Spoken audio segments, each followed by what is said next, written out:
Origin gens.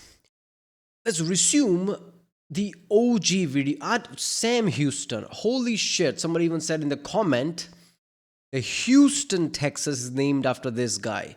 Kind of makes sense because he literally conquered Texas, maybe for his president, because his president sent him to do that, maybe. A lot of covert shit is happening. Original Green Beret, because this is what Green Berets do. So like this literally Green Beret shit, right? I guess this is where the inspiration of Green Beret comes from. Yeah, this video so far has been like the origin point of how awesome he is. I even forgot what the video was about. I'm like, oh, this guy's story is so awesome. Is it going to be over? No, it's not. Because we just covered the origin yet. The original shit is going to start now. How he's going to dominate Texas doing covert shit. This is basically like one of those movies thing. Where a guy with unlimited resources because president is involved, I guess, goes to a place, destabilizes the area, and conquers it. This is going to be awesome.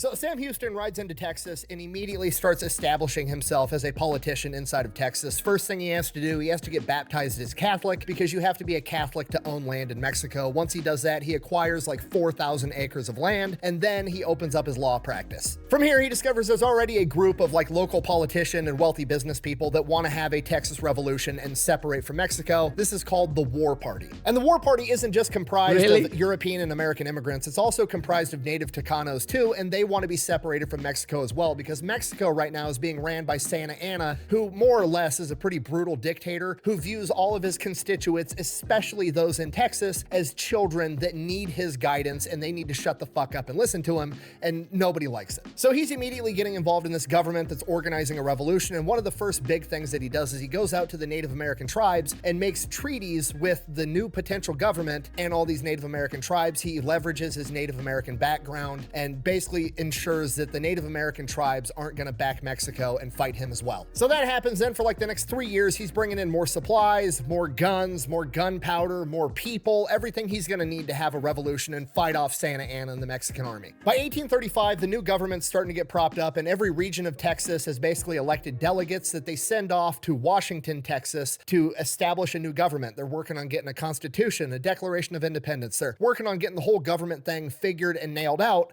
but things boil over prematurely. This happens in October of 1835 in Gonzalez, Texas, where the people of Gonzalez were given a small cannon. I mean, it's like this big. It's a 6-pound cannon. It's absolutely tiny. And they were given it by the Mexican government to repel attacks from Comanches. And Santa Anna, just basically wanting to be a dick and prove a point and let them know I'm in charge, notified them that he is sending his army up there to retake that cannon from the people of Gonzalez. And it's just a complete dick move to send the message of like, hey, I'm in charge. The cannon isn't doing anything. It's literally buried in a peach orchard, and at some point or another, it's been spiked, meaning somebody took a nail and beat it into the fuse hole. It's literally a giant paperweight. But this is Texas, and these are Texans, to which they say, that's our fucking paperweight. So they dig it out of the peach orchard, drill out the nail hole, get it refitted and ready for battle, and they're gonna fight to keep this cannon, just because that's how Texas gets down. Hell yeah. So the Mexican army shows up, tell the people of Gonzalez, hey, give me the Hey, I want to take that like symbolic cannon, because that's probably not... You're not going to be pissed off about that, right? Fuck that. It's my cannon. Texas. cannon. The Texans famously respond, come and take it. Come and get them! Yes, this is where the come and take it flag comes from, the Battle of Gonzalez. The Texans repel the Mexican army, giving Texas its first win in the Texas Revolution and kicking the entire thing off way sooner than anybody wanted to. So Texas is winning, that's great. However, it also kicked off a humongous shit show because there is no formed government yet. There's nobody in charge of the militia or the army. There is no army. There's just a couple of gangs of militias somewhere around Texas taking order from God knows who. They're not appealing to any bigger strategy. They don't know how to conduct warfare on like a macro level. It's just chaos. In the coming months, in the chaos, James Fannin and Jim Bowie decide to lead their militia, and they're going to take over San Antonio. Why would you take over San Antonio? Well, you really wouldn't. There's no strategic advantage at all to taking over San Antonio other than pissing off Santa Anna, but they decide they're going to take over San Antonio anyways. That's exactly what they do. They repel the Mexican army out of the area. They take over San Antonio. This is where the Alamo is. And yeah, they're held up in the Alamo, and they're occupying that at this point in time, while Sam Houston is back in Washington Washington, Texas, trying to organize this new government. Around the same point in time, the new government decides that Sam Houston should be the major general of the Texas Army. There is no Texas Army at this point in time. It's just the different militias. So he's going to have to go out and recruit the militias to take orders from him, which obviously hasn't happened yet. But he now has some authority. So he starts advising Fannin and Jim Bowie, hey, Santa Anna's going to come back, and he's going to come back with a big ass army, and he's going to fuck your shit up. You need to start preparing. They don't listen. So we've got like 250 guys plus Jim Bowie and Davy Crockett out there at the Alamo, and then James Fannin took 400 men out to a place called Goliad in the same area, and they're kind of just hanging out, not really getting ready, not getting prepared. Sure enough, February of 1836 rolls around, and Santa Anna shows up with thousands of men at the Alamo. Santa Anna and his men then lay siege to the Alamo for 13 days straight. During this time period, word gets back to the new government that the Alamo's under attack. A lot of the delegates and people there all want to ride out to back up the Alamo, at which point Sam Houston is like, no, we need to get this new government shit figured out. You guys stay here. I'll go handle it. Sam Houston takes off to Gonzalez, Texas, where there's 400 men waiting to serve underneath him. By the time he gets there, right around the same time, he gets word that the Alamo has fallen and everyone's been killed. All the men are ready. They want to go fight. They want to go get revenge. But Sam Houston has a plan. He orders everyone. Oh my God, chaos is the worst. This is why people say, like, do not try to fuck with a certain power and leave the vacuum.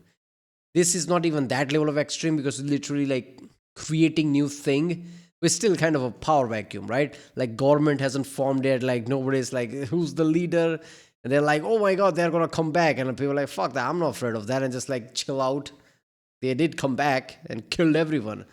So the level of like, yeah, chaos is insane.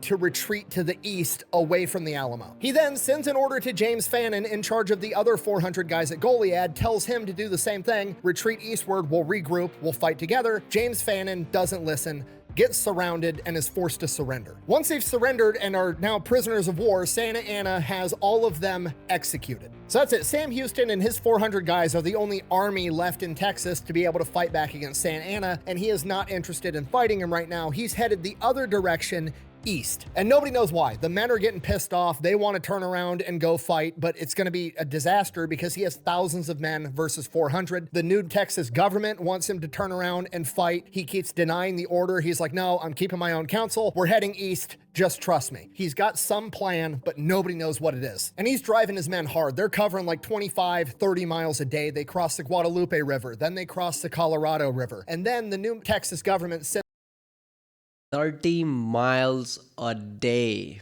50 kilometers. Let me visualize that. Okay. Damn, but it's like, okay, if you're just walking, like even in today's world, like that's annoying, but I can imagine myself walking 50 kilometers.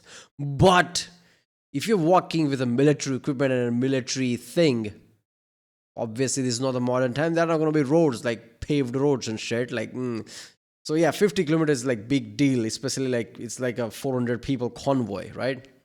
Sends out a delegate, David Burnett, and he basically has the orders to tell Sam Houston, turn around and fight Santa Anna, or I'm going to take control of this army and I'm going to go do it. To which Sam Houston is like, just come here. Let's go have a meeting in my tent and talk about some stuff. Burnett goes in the tent. They have a conversation. All the men are outside. Like, what the fuck are they talking about in there? Oh, Burnett's going to be in charge. We're going to go fight Santa Anna. Burnett and Sam Houston come back out. Burnett is now 100% on the same page as Sam Houston. They're going to continue heading.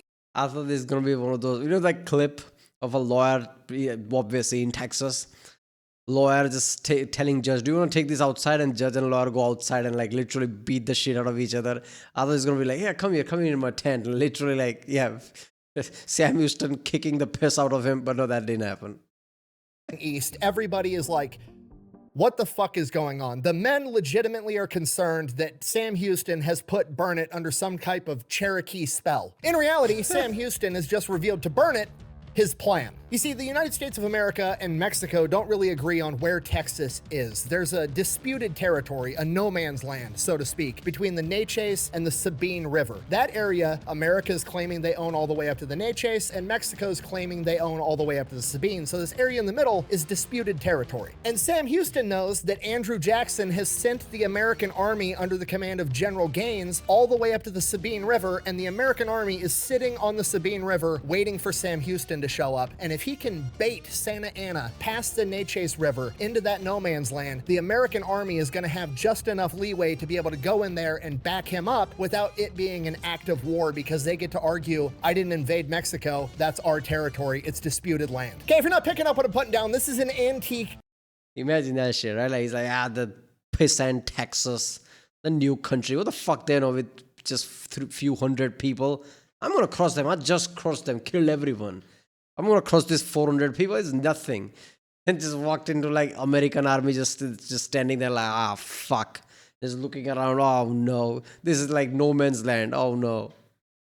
Clandestine operation, and Sam Houston is the world's first Green Beret. Okay, that's exactly what's happening right now. The next day, Sam Houston gets 2 letters. One of them is from Santa Anna, where Santa Anna basically says, I'm coming to get your ass, as his army is chasing Sam Houston. His exact words were, I'm coming to smoke you out, which is a huge mistake, telling Sam Houston exactly what you're doing, especially when that's secretly what he wants you to do. The other letter is from General Gaines saying, the American army is right on the Sabine River. We're ready. Everything's going perfect. Yeah, Sam Houston should have given the letter back. Pussy, just that. Nothing more, just one word. Antagonize him more.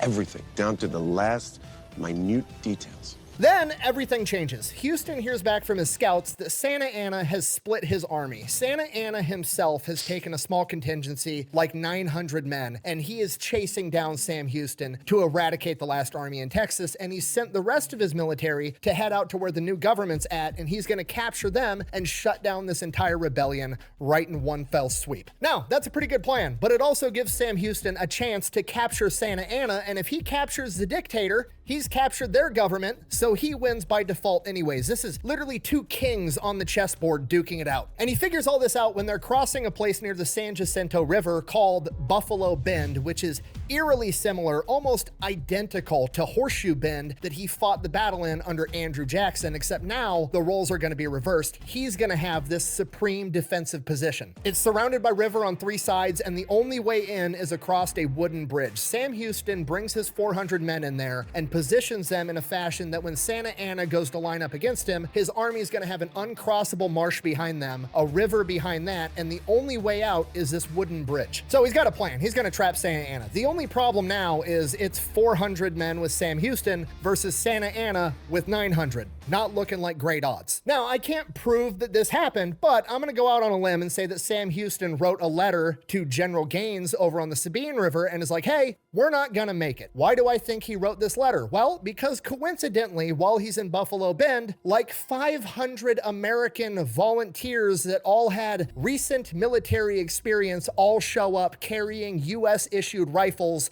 and several cannons. What are the odds of that? Okay, I know what you're thinking. That's crazy. Here's a coin for you. Here's a coin for you. Here's a coin for you. You're all hired. There you go. I love this shit. Okay, this is some next level shit. This is like Julius Caesar level shit, right? Julius Caesar, Napoleon. Yeah, he's literally like trapping people, right? Using like loopholes to just trap his enemy. Oh, this is some next level shit. Obviously, people are not talking about him more. Like, I guess he didn't, after this, like, he didn't have that much battle or something. Because, like, yeah, Caesar, Napoleon, they'll have way too many battles. So they're famous, I guess. That Hannibal guy as well.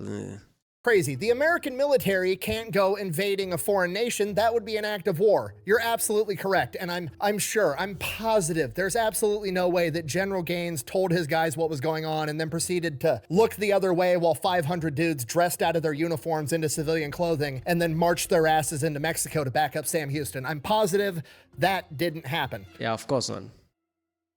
Anyways, regardless of what happened, Sam Houston now has 900 well-armed men and 2 cannons, and Santa Anna's coming after him with 900 men, but Sam Houston has the geographical advantage. He's got Santa Anna absolutely cornered. Sure enough, Santa Anna marches his army right into Buffalo Bend, lines up right against Sam Houston. He has no idea that Sam Houston has been fortified by 500 American volunteers, so he sets up camp and he wants to give his men a chance to rest before he has to kick Sam Houston's ass and crush this rebellion. So that's exactly what they do. While that's going on, like 400 more reinforcements show up to back up Santa Anna. Now he's got like 1,350 men. They're setting up tents, they're taking naps, his cavalry takes all the saddles off the horses to give the horses a break, and Sam Houston's looking at this like, Okay, fucking Mr. Big Swinging Dick Dictator over here thinks I'm locked in here with him. No, he's locked in here with me. He then starts giving orders to his men. You guys, go destroy the fucking bridge. You guys, cut up a bunch of horseshoes and load them in the cannons. I've got an idea. His men then go destroy the bridge. They come back. They let him know the bridge has been destroyed. At this point, he forms up the men. He's got 2 companies on each side with 2 cannons right in the middle, and he's got his cavalry hiding in the woods, and they're going to do this big sweeping flanking maneuver when they decide to attack. He then delivers a speech to his men. I'm paraphrasing, but it's basically, listen here, the bridge is gone. I've metaphorically burned the boats. This is now a matter of victory or death. We are locked in this cage with these guys. We're gonna go fucking win. And he delivers his famous words, remember the Alamo, remember the Goliad, and they start marching towards the Mexican army. This is like 3 o'clock. Yeah, because they killed everyone, right, in Alamo. Yeah.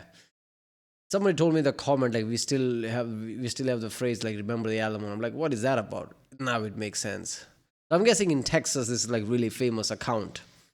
I'm guessing like this is not as famous around the world because of the scale. I guess they're like around 1,000 people, 400 of them, like 1,300 of this, 1,000 people. So battles like, you know, like Napoleon, things are like tens of thousands, 100,000, even like 500,000 at one point. I guess because of the scale, people don't talk about this as much. In the afternoon. The Mexicans thought that they were going to handle this tomorrow morning. No, they're handling it right now. They're scrambling out of tents. The horses don't have saddles on them. The cavalry's going to have to fight on foot. It's a giant shit show for the Mexican army. They hastily form up. Santa Anna's got 1 cannon with him. He orders the cannon to fire at Sam Houston's 2 cannons. It misses. Sam Houston orders a return fire. The horseshoes silence Santa Anna's cannon. The Texans hurry up and reload the cannons with horseshoes as Santa Anna sends an entire company of men straight towards the cannons trying to take him out. You're never gonna guess this. Those guys were allergic to horseshoes too. They just get fucking stuffed in the pocket. At this point, Sam Houston rides out from behind the formation to the front of the formation and is leading his men from the front. As they're advancing, he gets shot through the foot. It kills his horse, throws him to the ground, hops back up with a hole through his foot, grabs another horse, and continues to lead his men into battle. Okay, the men are hyped. They just got delivered this badass speech. They're about to go get revenge for all their buddies that died at the Alamo and at Goliad, and now there's this 6'2" giant of a man that's apparently bulletproof leading them into battle. Let's fucking go. They march right up to the Mexican line, like 30-40 yards away, fire 1 volley, and then turn their muskets around to use them as clubs because they didn't have bayonets, and they start whipping out Bowie knives, and they just charge and completely disintegrate Santa Anna's line. At this point, Sam Houston loses all control of the army. These guys are hyped. They want revenge. They go out there and they just start killing absolutely everybody. The Battle of San Jacinto in total lasted for about 18 minutes, and in that 18 minutes, the Texas Army lost 11 men. Santa Anna, on the other hand, lost 650 men, had 200 wounded, and 300 were captured. But Santa Anna is MIA. Nobody knows where this guy went. They spend all day... How the fuck is it that much of like a warped number? Just 18 compared to, holy shit, 600. Others are wounded. That is an insane number. Looking for him. They eventually find him the next morning, hiding in some tall grass in civilian clothing that he had robbed from a nearby house. Got your ass. The men take him prisoner. They bring him to Sam Houston. I'm sorry. That's just like, I get it, like survival, whatever. That's just shit. Imagine like threatening Sam Houston, like I'm coming to get your ass, doing all that shit in Alamo, and like in the end, like stealing clothes and like hiding in the grass. Are you fucking kidding me? At that point, like just have some balls and like get captured or get killed. Like you can't do this shit after all that. Come on. The men want to kill him. They want to kill him right now. He killed a bunch of dudes at the Alamo, killed a bunch of guys at Goliad. They want to kill him. Sam Houston, on the other hand, thinking about the big picture, keeping a cool head, is like, no, we're not going to kill him. And he tells his men he still might be of some use to us alive. If we kill him, he's just another dead Mexican, he says, gesturing to the field of dead soldiers behind him. Sam Houston then has his men take Santa Anna prisoner all the way to the new government of Texas, where they sit him down and basically force him to sign the Treaty of Velasco, which recognizes Texas as its own sovereign nation in exchange for Santa Anna's freedom. So Santa Anna gets released. Texas is now recognized as its own sovereign nation. Understandably so, a lot of Texans are still mad that they didn't kill Santa Anna because he killed so many Texans, but Sam Houston would later joke, by releasing Santa Anna back to Mexico, we're keeping keeping Texas safe because Mexico's going to be in turmoil the entire time that idiot's in charge. Now, cutting back to Sam Houston, right after he sends Santa Anna off, he's done it. He did what he came to Texas to do. He's created a new sovereign nation. He knows that he's going to go off, sign that treaty, recognize Texas as a sovereign nation. He's done it. So he's just sitting up against a tree with a bullet wound in his foot. He's reading a book, chilling, resting, having a good time. And then a woman by the name of Peggy McCormick, the lady that owns the land that the Battle of San Jacinto was fought on, comes up to Sam Houston and just starts chewing his ass about all the dead Mexicans that are on her lawn. And Sam Houston is like, ma'am, a famous battle was just fought here. Like, we won. Texas is its own nation now. And she's like, I don't give a shit. Get all the dead bodies off my grass. And I just Or is it we won? Oh, I'm so patriotic. What about my house? It's fucking dirty. Who's gonna clean that? Is the new Texan government gonna clean that? I would think they would clean that. Like, why don't just go to them? just thought that part was funny. They never ended up doing it. As far as I know, the dead bodies just sat there and rotted away into nothing, which, you know, not right, but that's what happened. What the fuck? No way that happened, right? Like, they would remove the bodies. Like, body's not gonna rot that. Like, body's not gonna like dissolve that easily. It's gonna take a long time, even out in open. But it's gonna smell all the like. That's not good in many ways, like diseases and shit. It can't just be open in the field. So somebody removed it, or it could be one of those like open fields where like nothing is there, so nobody touches it. And eventually, maybe that could have been. Yeah, that could have been the case. So now Texas is its own republic. Most of the people in Texas and in the government just want to join the United States of America. So they go to the United States, they ask permission. The United States government basically says no, because at this point in time, we're kind of building up towards a civil war. There's an even number of slave states and non-slave states. And if Texas joins, it's going to sway that one way or the other and fuck up all of the American government. So they're just like, no, you can't join the United States of America. So they have to become their own country. And that means they're going to have a president. So they have a presidential election, and wouldn't you know it, Sam Houston wins in a fucking landslide. Who saw that coming? I did. Yeah, Sam Houston is not only the first Green Beret, he's so good at it, he accidentally became the president of the new country that he created. From here, it's a giant shit show. The guy's trying to build a nation from absolutely Basically a game protagonist. I say that in every one of those videos, but this is the most apt video to say that. He did all this protagonist level this is basically Skyrim. Skyrim is so overly top OP, like the things you can achieve, it's funny. This is basically that in real life. He did all that shit, became first Green Beret, dominated shit, 6'2", like killed people, like won things. I was just comparing him with like Napoleon and Caesar. He did that shit, overwhelmingly won, and also became president of the country he just created. This shit only happens in video game, but apparently also in real life. How is this true? This is insane. Makes sense why city is named after him. nothing. He's got all kinds of issues to handle, but his big thing is he's just trying to make it so Texas can get annexed by the US government. And the problem that he keeps running into is Texas currently has slaves, so if they join the US government, they're going to be a slave state. That messes up all of Congress. So he's trying to, get rid of slavery. He's getting a ton of pushback. He can't really get anything done. And the Texas Constitution says you can't be president twice in a row. You can be president 50 times, just not twice in a row. So when his term comes to an end, they elect a new president. And this guy's name is Lamar. And President Lamar does not really want to. Wait a minute, isn't this gonna create like that Roman Republic shit where like people serve one after another, like two consuls? Like people can just do that if that's the case. First president, then that other guy comes back. Join part of Texas. He wants Texas to be its own sovereign nation, and he's super pro-slavery, does all kinds of fucked up shit, doesn't like Native Americans, doesn't like black people. He actually has a bill going through Congress that any free black people in Texas, you've got 2 years to get out, and if you don't get out, you'll be taken in as a slave. So he basically spends his entire term undoing everything Sam Houston did. While this is going on, Sam Houston is a civilian. During this point in time, he meets his true love, Margaret. They wind up getting married. They ultimately end up having 7 kids together. She's with him for the rest of his life. President Lamar's term comes to an end, meaning Sam Houston is eligible to run again. So he does. He wins in a landslide. First thing he does when he gets into office, he starts making treaties with all the Native Americans, trying to respect old treaties that Lamar had broken. And that bill that Lamar was putting. Look, man, already two-term of America, USA right now is kind of like problematic in a way. Why? Because literally two parties are polar opposite. And this is like geopolitical issue, because let's just say Trump is for the two-term one after another. Great. He's not, but let's just think he is. He'll do a lot of Republican thing and conservative thing. Then a Democrat comes to power, maybe because somebody new has to come now, somebody new has to step up, and usually it's like it flips usually because people are like, oh, that last guy was shit. This is the mentality of everyone. Like it's like whatever they do is not enough. So like new guy will come. And it's probably going to be Democrat. Democrat will do Democrat thing, give free money and all that, like how Biden did, gave over $1 trillion that didn't even go to the people it's supposed to. Like, like Brady and everybody, like really rich people got the money. Okay. And that shit will happen. Like on geopolitics, like, okay, Trump got out of Paris Accord. This guy, like, okay, we're back at Paris Accord. Then that guy comes on the Republican, like, fuck that, we're not in Paris Accord. Like this is already an issue right now. Like people are like, okay, policies change so quickly in America every 8 years. Like it's touchy.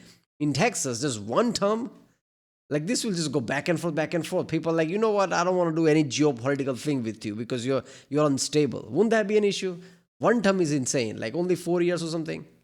Through that basically said all the free black people in Texas were going to be forced into slavery if they didn't get out. He basically said, hey, look, if this bill goes through, I'm going to pardon every free black person in the state of Texas. Don't even fucking bother. So that bill was dead on arrival. From here, his whole goal in life at this point is to get Texas as part of the United States of America so he concocts another plan. He's going to pit the U.S. and Great Britain against themselves. So what he does is he goes to Great Britain and he starts talking to them like, hey, we're looking at working out a trade deal with you guys. We could maybe, be a province of Great Britain, blah, blah, blah, blah, blah. America hears about this. The American government starts freaking out because if Texas joins Great Britain, they're going to be completely surrounded. They've got Canada up north. They're going to have Texas on the south. Britain still owns the ocean at this point in time. Like, it's just not a good deal. So they have to go to Texas and they're like, no, don't join Great Britain. And he's like, well, if you don't want me to join Great Britain, you better fucking let me join you then, huh? Okay. You son of a gun. He's so convincing in his lie that his homie, Andrew Jackson, who's now the retired president, writes him a letter and is like pissed off at him. Like, how could you abandon your home nation? How could you do this to us? How could you seriously consider joining Great Britain? And Sam Houston writes him back and is like, dude, I'm just convincing the American government to let me in. I'm never going to join those fucking tea drinking assholes. At which point Sam Jackson is like, just when I think you couldn't possibly be any dumber, you go and do something like this. And totally redeem yourself. I knew it. I knew I would say Sam Jackson instead of Andrew Jackson. My bad. Say what again? I dare you. I double dare you, motherfucker. Sure enough, his plan works. The United States government says Texas can join the Union, not as a territory, but as a full-fledged state. Sam Houston doesn't have the authority to just accept that offer up front. They have to put it through an election process. They asked the people of Texas. They voted in a landslide, and Texas becomes a state in the United States of America on December 29th, 1845. They're basically the same descendant, like same Americans, basically. They're like, yeah, we want to join America, obviously. Right? They're just basically, yeah.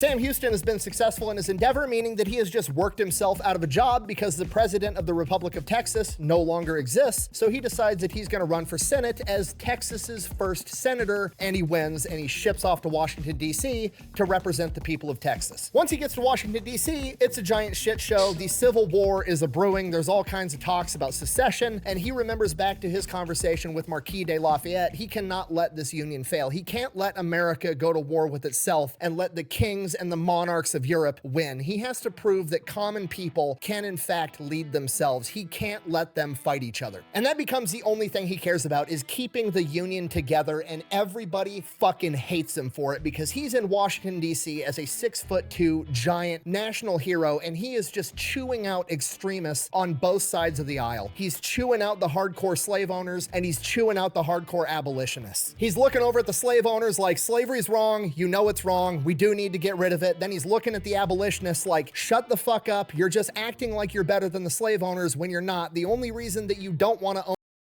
I like him. I don't know why people are... Imagine if people did that shit today. Like, I think people would vote for that guy more than people think. Even the Republicans. Look, man, conservatives and Republicans, right-wing people knows the flaw in... Like, not flaw, like the issues of right-wing policymakers. Like how they can like go a bit too with the rich people and give too much like leeway to rich people and all this, like freedom, like sacrificing shit that Republicans are doing. Most people who vote Republican don't want that shit, but they don't have any other choice. Left-wing people, a lot of left-wing people realize like how crazy the identity politics and all that shit is getting. They realize that. But they don't want to vote for the Republicans because of all the shit that I just said. So somebody just saying like, okay, you know what, left-wing people, shut the fuck up with all this crazy bullshit, right? You think you just solved humanity and everybody's so angelic and perfect that nobody has flaws and everybody has to be woke? That's not how world works. Everybody has to make compromises, and yeah, you can't get everything, right? So you have to make compromises. You can't just like make people walk on eggshells. You being crazy. Common sense cannot go out of the window. And Republicans calm the fuck down. You can't just screw over, like poor people and just, give money to rich people and just be crazy. You have to meet halfway as well. Like slamming both sides to come in the middle. That's what he's doing here. It's just one topic, slavery, but still. Own slaves is because you're importing a bunch of impoverished Irish people and paying them slave wages. You're not any better than a slave owner just because you're renting slaves instead of owning them. Now, whether he's right or wrong, it kind of applies to current situation as well. Republicans shipping off illegal, people, and left wing like, oh, that's not okay. But you're also like, I just know for a fact because I know people who go there and they don't even get the wages. By the way, they work for a few months. I'm gonna pay you, and they just don't pay them. Like, go fuck yourself. I'm not gonna pay you. What are they gonna go to cops? So illegal people they don't have visa there get screwed all the time. Already the discussion wages are so insanely low than a legal person would get. So they know that concept right-wing people usually have like, okay, we are deporting illegal people because they're illegal. We have to uphold the law, but it's also good for them because they usually get exploited so much. It's not good. It's basically slavery. And left-wing like, oh, this is just an excuse. No, it's not. I know for a fact that shit happens a lot, right? At a point, like if somebody asks me like, should I just apply for a visa or just be illegal? I'm like, apply for a visa. If you don't like go back to country, that's going to be better than to stay illegal because you don't get anything. If more than that, you get screwed and you can't do nothing about it because you're not legal, right? So that point applies here as well. Like, okay, same shit is happening with left wing right now. that's his opinion, and he's not afraid to tell it to absolutely anybody, and he pisses off everybody in doing so. Because of this, he's basically forced out of US Senate, so he goes back home to Texas, runs for governor, wins the governorship, and becomes the governor of Texas. From here, he's still doing everything he can to keep the Union together to prevent the Civil War. This is over the course of multiple interviews, but the man can literally see the future because he predicts the entire Civil War down to excruciating detail 10 years before it even happens. Over the course of multiple interviews and speeches, he literally says, in 1860, the abolitionists will elect a president, which they did, Abraham Lincoln. The South will then secede, thinking that it'll be an easy fight before they eventually crumble to the industrial might of the North, and a long, bloody, drawn-out civil war will occur. That's exactly what fucking happened. Same shit applies right now, right? Most of the left-wing states are the industrial and like GDP powers. You can say shit about New York all you want. You can say shit about Los Angeles all you want. Half of the GDP growth of America right now is from AI industry. AI industry led by Silicon Valley and all these people, NVIDIA and shit. Not by like flyover states or, red state, whatever you want to call it. So same kind of applies right now. Even though Republicans dominate the government and everything, Republican states are not the one who's making most money in America. The South will go down in ruin, check, and the North will think they've won a great victory, but will ultimately reap a harvest of assassination. Mr. President! He even predicted Lincoln's... What the fuck, man? Would you listen to the guy for fuck's sake? Captain Hindsight from South Park, but this one actually is a Captain Hindsight because it said that in advance, not later on. He literally predicted this shit. Would you just listen to the guy for once, especially with all the shit he has done?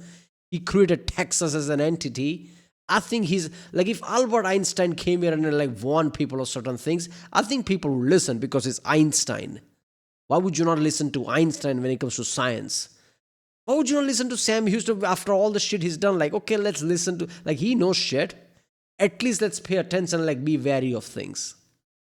Be quiet. John, calm down. Listen to the woman, John. Calm down. Just calm down. Calm down. Just calm down. The dude literally even predicted the assassination of Abraham Lincoln 10 years ahead of time. Sure enough, Abraham Lincoln winds up becoming the president in 1861. The South secedes, and Houston refuses to bend the knee to the Confederacy, so the Texas state government boots him from the office of governor. And he's a 67-year-old man at this point in time. There's absolutely nothing he can do. They put a new governor in, Texas joins the Confederacy, and the Civil War takes off, and everything that he predicted would happen years prior happened almost to a T. The South has initial success right out of the gate. Eventually, the industrial might of the North kicks in. Yeah, but South was a powerhouse with the generals and everything, right? I think it was oversimplified video. I remember, probably oversimplified video. When I realized like how overpowered South was with the generals and everything, I'm like, how the fuck did North even win? But yeah, eventually it would be overwhelming because how rich and powerful North was. And they crush the South. The South is in shambles. The North thinks they've won, and then Abraham Lincoln would get assassinated, just like he said. Unfortunately, Sam Houston would not live long enough to see that come to fruition, as soon as he was booted from the governor's mansion, his health rapidly declined before he ultimately passed away in 1863 at the age of 70 at the height of the Civil War. And that is the story of Sam Houston, the man that ran away from home at 13 years old to be raised by the Cherokee, only to become a war hero, a congressman, the governor of Tennessee, the governor of Texas, making him the only man to be governor of two separate states, the first president of the Republic of Texas, the last president of the Republic of Texas, a senator, and in my opinion, America's first Green Beret. Thank you for watching. Best way to support the channel is go buy some merch over at thefatelectrician.com. Quack bang out.